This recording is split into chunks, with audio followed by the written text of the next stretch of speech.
All right, so the visual models really help you see the decimals happening. So we have, you guys have probably, we've already seen some of these before, and it's kind of hard to see on my screen. But it asks you, and you don't have to do this in your notebook because it'd be really hard to do, but it asks you to shade in 6/10 and 2/100. So if I was just to ask you guys, what would a 10th look like on this bar model? You guys can just shout out. I know, because each of the like big black lines equals 1/10. And how do you know that? So, because 10/100 is equal to 1/10. Yes. So there are 10/100 in each of those. Yeah. boxes. So if it said shade 6/10, and again, this is going to be, maybe I'll use a little bit bigger one here. You're saying each one of these with the dark black lines is a 10th. And you know that because it takes 10/100 to make a 10th, right? And it makes 10ths to make a whole. Yes. So you would have 6 of these, and mine's not going to be very pretty here. 1, 2, 3, 4, 5, 6. I'll stop here. And then what would I have to shade in for 2/100? What would that look like? So for 2/100, you know how 10/100 equals 1/10. So you basically grab that 1/10 and divide it into 2 pieces. Okay, so I'm gonna box up a 10th here. You're telling me to grab a 10th. Yep. How would I get 2/100 out of this 10th? So 10/100 equals 1/10. So basically you just color in 2/100. Yep, these 2 little guys. So guys, as you're going through this, like Justin is saying, you're using great vocabulary. I know that 10/10 equals a whole. So where it's split into 10 pieces, or the dark lines, gives me 10ths. And then I know that it takes 10/100 to make a 10th. So 2 little pieces, because it takes 10 of those to make a 10th. Excellent work, Justin. I'm going to kind of bounce around a little bit today, you guys, just based on what we need to work on. I'm hoping for number 3 here, I want to hear from you guys really quick. How are we feeling about shading in the grids to represent 10ths and 100ths? Anyone? Input? Feeling great? Feeling okay? Feeling like you need practice? What are we thinking? I feel like I need practice because I'm not really getting decimals. Okay, so let's go through one of these then. So I know that my square that I'm working with here is a 10 by 10 square. What does 10 times 10 equal, guys? 100. Perfect. So my area of my square is 100 little square units, right? Yep. So that would be hundredths, because it takes 100 of them to make this whole. And so it's telling you here that I know 4/10 is the same as 40/100. Who, someone other than Justin, could explain to me why 4/10 equals 40/100? 4/10 equals 40/100 because hundreds are smaller than tenths. And how many hundredths does it take to make a 10th, Addie? It takes 10 100ths to make 1/10. Yes. So I'm going to actually do this. 1 second. I'm going to zoom in here. I'm going to zoom in, like really, really zoom in. There we go. It's going to look kind of crazy for a second. There we go. All right. So I know you guys already told me that you know there's 100 squares here. And I know that there are 10 rows of 10 or 10 columns of 10. So I have 1 column, 2 columns, 3 columns, 4, 5, 6, 7, 8, 9, 10. And then within these little columns, there are 1, 2, 3, 4, 5, 6, 7, 8, 9, 10 cubes, right? So each one of these would be a 10th, or each, let's start with hundredths first. I think hundredths are easier. Each single little tiny dot is a 100th, because it takes 100 of them to make up the whole, right? So if I wanted 40/100ths, like I see here, I'd have to color in 40 dots. I could count 1, 2, 3, 4. It would take forever. But I know that those 40 hundredths are the same as 4 tenths because here's 1 tenth, which is a column of 10. Here's 2 tenths, which is another column of 10. Here's 3 tenths and 4 tenths. So here are my 4 tenths, right? And yours, hopefully when you guys do this, it looks way better, but mine's a little messy. I know that 4 tenths is the same as 40 hundredths because I have 40 individual little squares, 1, 2, 3, 4, 5, 6, 7, 8, 10. I'm not going to count all 40 for you. Or I have 4 rows of 10. The same goes for over here. If I was to draw 36 hundredths, then I would have 3 tenths, which would be 3, let me put on a bigger one here. Here's 1 tenth, 2 tenths, 3 tenths, and then I know my 600ths are 6 little 1, 2, 3, 4, 5, 6. Who could explain why 36 hundredths is the same as 3 tenths and 6 hundredths? Who could explain that to the class? So 36. So when you look at the 0.3 and you see plus 0.06, and if you put the 3 by where the second 0 is behind the dot, that would equal 0.36. And make sure you're saying 0 and. So we'll call the decimal an and. So 0 and 36 hundredths. And then Bella, why is it the same though? Why would 36 hundredths be the same as 3 tenths and 6 hundredths? If you look at my picture, what do you notice? I have 1 tenth filled in here, right? That row of 10, column of 10. I have 2 tenths filled in here, this column of 10. I have 3 tenths filled in here, this column of 10. So I know that these 3 tenths could be 1, 2, 3 columns of 10, or if I was to count every single little dot, I'd have 30 hundredths. Oh. So don't worry, we'll keep going. I want to go to, let's see here.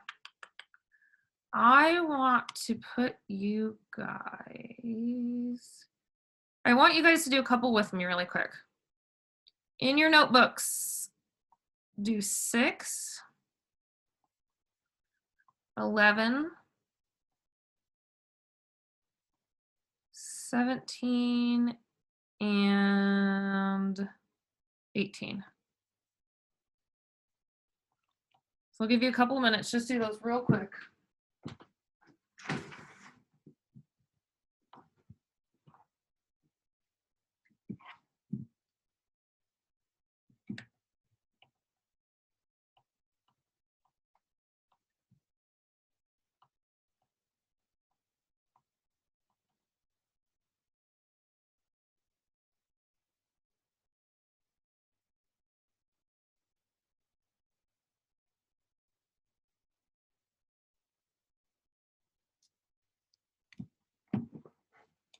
And I want you, if you go through it really quick and you're able to give me a greater than, less than, or equal to really quickly, I'd like you to tell me a because statement.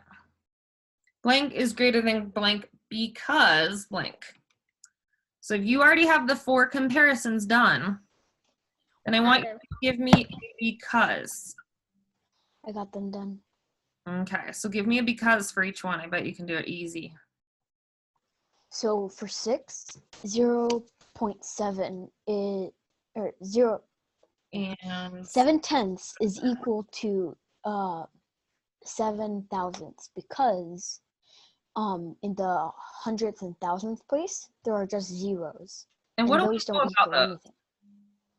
Zeros don't equal anything. Oh, did you watch the lesson yesterday? Because that's what we talked about. So we said, like you were saying, Justin, if we had a 0 like right next to the decimal. Yep. 0 and I put a 0 here before my number, that does change the value, right? That changes. Yeah, because it's a smaller number. Mm-hmm.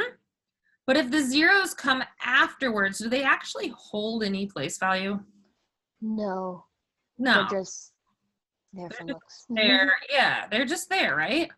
Yeah. Basically saying 0 and 7/10 is equal to 0 and 7/10 and 0 anything else, right? Yep.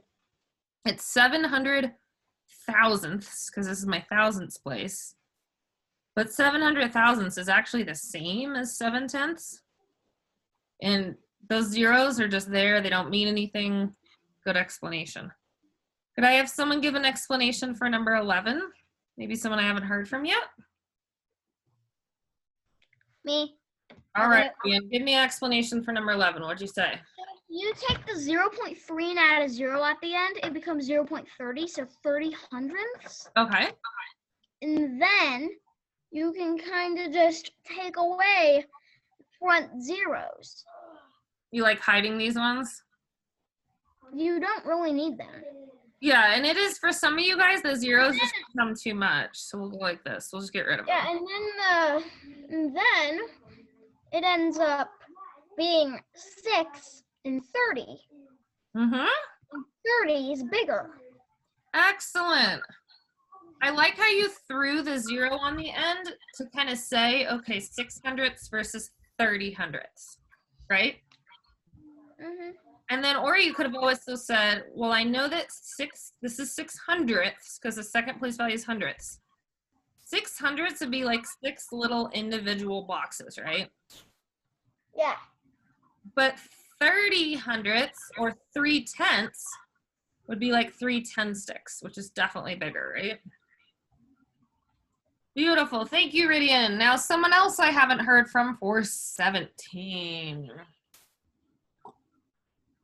Who have I not heard from yet? Quinn, can you explain 17 for us, please? We can help you through it.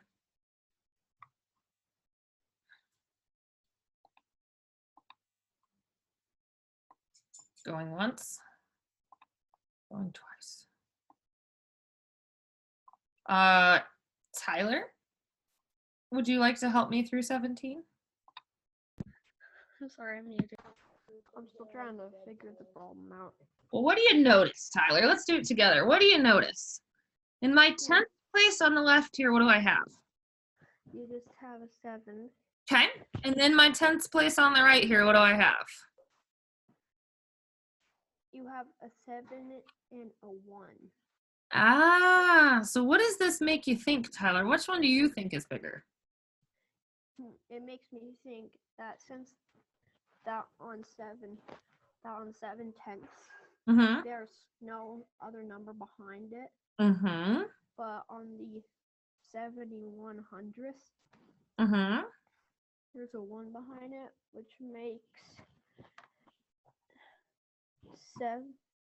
71 hundredths Mm-hmm. greater than 1/7. Oh my gosh. See, you said, I don't know, but you do know. So you're right. And we could use, I love Ridian's strategy of turning them into the same place value. So if we want to make them both hundredths, right? We now have 70 versus 71. We know 71 is greater than 70, right? Because 7/10 is actually 70 hundredths. Good work, Tyler. Who can do 18 for us? I can. All right, give it a go. What do you think? So 0 and 50 and 0 and 5. So if you put a so 50 is greater than 5 because you put 5 10 sticks, and 5 you would just put 5 ones. Well, is it in 5? It's in the tenths though, isn't it? Notice your place value. So we have 5 tenths or 50 hundredths here, And then what do you notice over here? So in the 10th place, we have a 5 in both 10ths place, right? Yeah. And then we'd go over, and then what do we see in our next place value over here? We see a 0. 0. Does that 0 have any worth? Like we talked about with Justin, the number 6, that 0 doesn't actually hold any value. If it's after our numbers, it's just telling you there's 0 hundredths. Oh, so they're equal. Yes, they would be equal. Any 0 that comes after the number, let's look at like 16, Bella's the same way. They say 38 hundredths or 380 thousandths. They're really exactly the same thing. You still have 3 tenths, you still have 8 hundredths, you still have 3 tenths, you still have 8 hundredths. So you would just have to put the 0 and then it would be equal. Yep. Yep, it is equal. Good work, guys. I'm glad we're getting it today. I'm going to do just a couple more. I want to give you plenty of time to take your quiz, but I wanted to give you I want to give you a couple. Let's do how are we feeling about adding decimals? I'm good with that. Okay. So the one thing we have to remember, I want to go through a few of these, is like I was saying, is you got to remember where your decimal goes, right? That's like the biggest trick to all of this. So let's do number 5 together here. And this one's different because there is no decimal for 43. So I have 43 plus 26 hundredths. If I was to put them on top of each other, and I noticed some of us doing this, some of us were putting 43 on top of 26. Could someone explain to me why that doesn't work? Why does this not work? It's not a decimal. It has to be a decimal. Okay, Radio. Yeah. How would I fix this?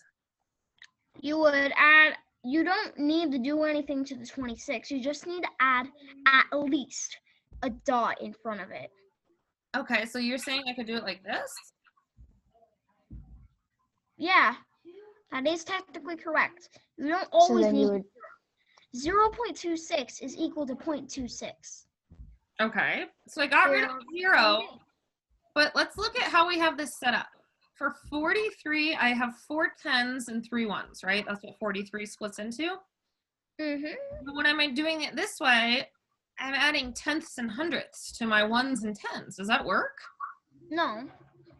No. So here's what we gotta do. Let me show you. But that's just a simple method you can do. Anytime there's a whole number, there's a 0.000 after it. So I could say I have 43 and 0 tenths and 0 hundredths because I just have 43, right? It's just what I have is 43. I have no change. Think of it as exactly $43. You would write it like that. And then think of this one as 26 cents. Then I would go down here. I always line my decimals up on top of each other. And 26 cents. So it's very, very, very important you guys line your decimals up on top of each other because otherwise your tenths are becoming tens and your hundredths are becoming ones and then all of our values get messed up. So anytime there's a whole number like here, just pretend it's a 0.00, 0.0, anything afterwards. And I would just add enough zeros to make it line up on top of your other number. That's the trick. So now I know 0 plus 6 is 6. 0 plus 2 is 2. Always drop down your decimal exactly where it was. 3 plus nothing is 3, and 4 plus nothing is 4. So it actually becomes 43 and 26 hundredths. It's really important that you guys keep everything in the right value, okay? And anytime there's a missing and empty place value, add a 0. So let's have you guys try that really quick. I'll give you a second to write this down. Why don't you guys try number 6 on your own, and you might have to add a 0 somewhere. Line them up on top of each other and put your decimals right on top.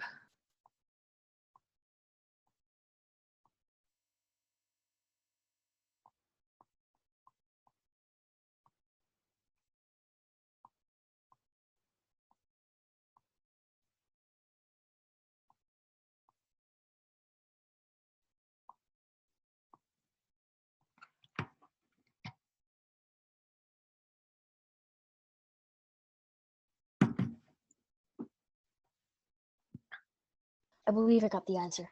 You believe so? I believe I we're do. missing a 0 somewhere, aren't we? Yep. On Where the did you- 57 and 3/10, you need a 0 there. Beautiful. And again, does that 0 hold any value? No, it's just there so that it's easier to help you add or subtract. Yeah, it just keeps it in the right column, right? Miss Anderson? Yes, Bella. So I'm confused because on 8 plus 3, it's 11. So do you put the 11 by the 7 or do you just put it together? So you do it exactly how you do it in regular addition. So drop down your decimal right away. Just leave the decimal. You can literally pretend your decimal's not there, Bella. You would drop your 1 and then carry your group of 10 just like you do in regular addition. Because 10/10 is 1 whole. So it's the same exact thing. You just carry it on over. Okay. So Justin, we had 0 plus 9/100. Which equals 9. And then what do you do in your next one? I did 3 plus 8, which equals 11. And of course, 10/10 equals 1 whole.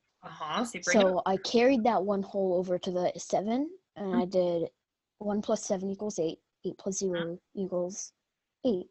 And then I had 1/10 left over, so I put that in the 10th column, and then I just added the 5 because there's nothing below it. Yes, sir. So that's the biggest trick here, you guys, is realizing that these zeros, they do not hold a value if they come after your decimal number. They will literally just keep it in place for you. You can turn tenths into hundredths very easily, and it'll help you stack stuff up. But if your 0 comes right after the decimal, like if you look right here, if you guys look at number 9, this 0 here does hold a place value. It pushes that 8 over from 8/10 to 8/100. It very much changes the thing. If I put a million zeros after this, it really doesn't matter because it's just saying I have 0 thousandths, 0 millionths, all done. So today I really want you to keep in mind the place value holders of zeros. These are powers of 10, guys.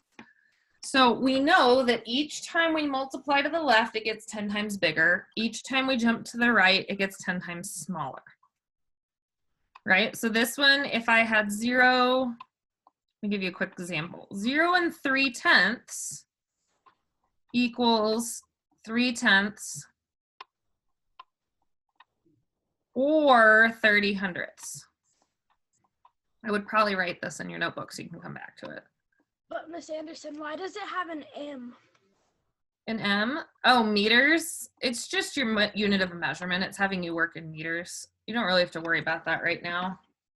It's because the assignment from yesterday was decameters and meters, kilometers. So don't worry about that too much. So I know that 3/10 is 3/10, which is the same as 30/100. Because if I multiplied the top by 10 and multiplied the bottom by 10, I'd have 30/100. So I equals 30/100. So this is a good little reference to have in your notebook. 3/10 is the same as 3/10. If I want to make them 10 times smaller, I can make 30/100. I can add that 0 to the end. It's still the same thing. It's either 30 small pieces or 3 10 sticks. Either way, I put them together, they are the same value. But then if I was to give you guys 3/100, I put my 0 here and I move it into the hundredths place. Well, now the whole value has changed. Now I just have 3/100, which is 3 small little pieces. Those are not the same. So we really got to keep in mind, you guys, every time we jump to the right, it gets 1/10 smaller. But adding those zeros on at the end, it doesn't matter. I could say I have 0 and 3/100 with 7 zeros after if I really wanted. It's just saying I have 0 thousandths, I have 0 100,000ths, I have 0 millionths. It doesn't change. So I'd make sure this is in your notebook for today for sure. Your quiz is pretty short. It's maybe 7 questions or so. And if you guys have been doing Splash Learn, there's been a lot of decimal practice assigned in Splash Learn.